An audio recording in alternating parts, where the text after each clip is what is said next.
Hello guys, ano pong maganda at masagandang araw sa inyong lahat. Yan, kung nakikita nyo, ang aking ubas ay yan, paposbong na po yung dahon. Ibig sabihin po, na-pruning ko na yan, mag 2 weeks na po. At nakita nyo na, ang dahon paposbong na. At may kasama na rin po yung mga bulaklak.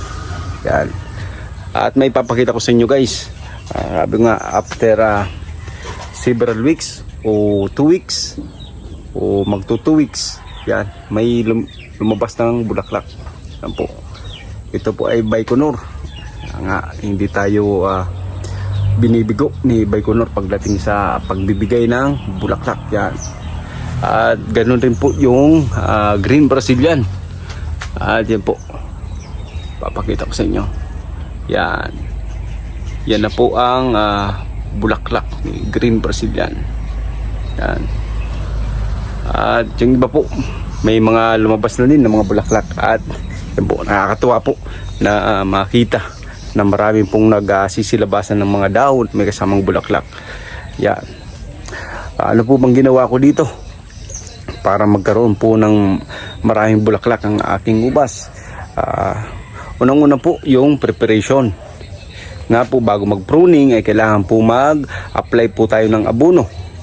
At syempre, after pruning ay kailangan din nalagyan pa din ng abono, pahabol doon sa inilagay nating abono mga 1 week before tayo nag pruning. Yan. Yan guys. Nakita nyo, yan, mga talbos pa lang pero may kasama na po yung mga bulaklak. Ako, nakakatuwa po na makita nyo ang isang ubasan nyo na meron pong mga bulaklak na. At hihintay na po tayo ng ilang buwan. Siyempre, ang pinakamaganda doon ay yung pag-harvest.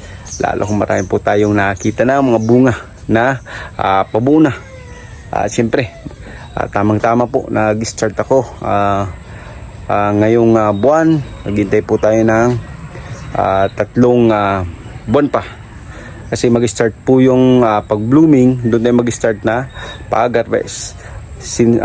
Once na mag-bloom na po yung bulaklak ng ubas, doon tayo mag-start na magbilang hanggang 3 months.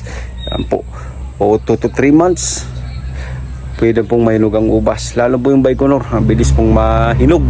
At yan po, baka by end of December or by January ay makapag-harvest na tayo. Ayan lang po.